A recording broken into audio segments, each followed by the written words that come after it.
तुष्टीकरण की राजनीति का एक और उदाहरण कि राजस्थान प्रदेश के मुख्यमंत्री जो लाल डायरी के डसे हैं उन्हें अब रंग ही अलग अलग नजर आ रहे हैं, कहीं हरा तो कहीं घेरुआ। 130 करोड़ हिंदुस्तानियों के आंखों के बिंदु, लेकिन तुष्टीकरण करने वालों को लगता है जैसे प्रधानमंत्री हिंदुओं के हैं। ये दुख की बात है। और राजस्थान के अंदर जिस तरह का शासन या मैं कहूँ कुशासन जो कांग्रेस के सरकार के जो मुख्यमंत्री हैं उन्होंने करा है, उससे राजस्थान की जो हालत हुई है वो इतिहास में इतनी खराब नहीं हुई है। और अब ये बयान आ रहा है, ऐसा लग रहा है जैसे उनके जो अंगूठे में जो चोट लगी थी उससे उनके मस्तिष्क पे बहुत बुरा असर पड़ा है। सर, अगर पीसीसी चीफ के जो करीबी कहे जा रहे हैं, कोलाम जो कोचिंग सेंटर उस पर ईडी की रेड पड़ी है, जो राजस्थान के युवाओं के साथ इतनी बड़ी चोट करे कि स्वाभिमान से जो इम्तिहान देकर पास होना चाहे, अपने जीवन भर की बचाई हुई कमाई को ट्यूशन पे लगा दे, उनके 16 बार पेपर लीक हो जाएं, तो ये एक पेपर लीक की इंडस्ट्री है। और ये अब अड़े हुए हैं, कांग्रेस के मुख्यमंत्री साहब अड़े हुए हैं कि हम तो अंदरूनी ही इंक्वायरी करवाएंगे, यानी जो बदमाशी कर रहे हैं वही अब इंक्वायरी करना चाहते हैं। ऐसा चल रहा है पिछले समय से। और नीचे छोटे छोटे प्यादे पकड़े जा रहे हैं, लेकिन जिनकी जड़ें ऊपर तक हैं, ऊपर कोई आंच नहीं आ रही। आपने देखा किस तरह से जो रिक्रूटमेंट का जो सेंटर है आरपीएससी, उसके अंदर 4 से 5 लोग जिनकी राजनीतिक नियुक्ति हुई है वो पकड़े गए हैं। जो राज्य मंत्री का दर्जा था 18 लाख रुपए मांग रहे हैं।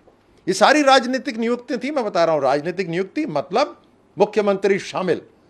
अब मैं स्वागत करता हूं कि ईडी अब रेड कर रही है।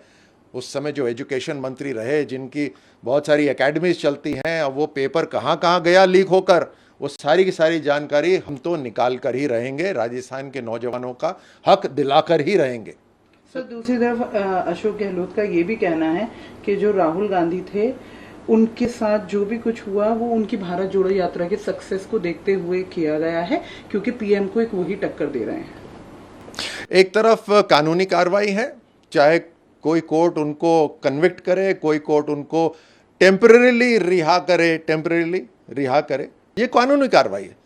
लेकिन भले ही अभी टेम्परेरीली रिहा हो चुके हैं, एक केस के अंदर वो सीरियल ऑफेंडर हैं और अभी भी बेल पर बाहर हैं। और जहां तक बात रही सदन के अंदर आकर चर्चा करने की, उनका स्वागत है। यही तो वो लोग हैं जो आज तक सदन के अंदर चर्चा रोक रहे थे, सदन को चलने नहीं दे रहे थे। अब कम से कम सड़क पे नहीं, सदन में चर्चा तो हो। जरा सरकार ने जो काम करा है वो उसका सामना तो करें, वहां से ना भागें। हम तो स्वागत करते हैं, आइए और करिए। लेकिन यह बात तय है कि जिस तरह की वो भाषा इस्तेमाल करते हैं वो समय की पूरे देश से ऊपर है उनका परिवार। सर, न्यूज़ क्लिक को लेके भी जो चाइनीज एजेंडा सब चीज़ फंडिंग को लेके बात वो लगातार सामने आ रही है, तो किस किसी न्यूज़ क्लिक की जो अब तक की बात आई है उसको देखिए। आपने आज चैनलों पे देखा होगा, सुना होगा, न्यूज़ क्लिक पूरी फंडिंग हो रही है विदेशी सरकारों से, विदेशी संगठनों से, और देश को अनस्टेबल करने की पूरी कोशिश करी जा रही है। 2008 के अंदर मैं तो एक तरह साक्षी रहा हूं इस बात का कि पता चला बीजिंग ओलंपिक्स में सोनिया गांधी जी आ रहे हैं, राहुल गांधी जी आ रहे हैं। हम एक तरफ तो खुश हुए, लेकिन हमसे मिलने नहीं आ रहे थे, वो हमें बाद में पता चला। और आज मुझे पूरी तरह पता चल गया कि वो आए किस लिए थे। वो वहां भारत के कंटिजेंट को शाबाशी देने नहीं आए थे, वो कम्युनिस्ट पार्टी ऑफ चाइना के साथ समझौता करने आए थे। कैसा समझौता?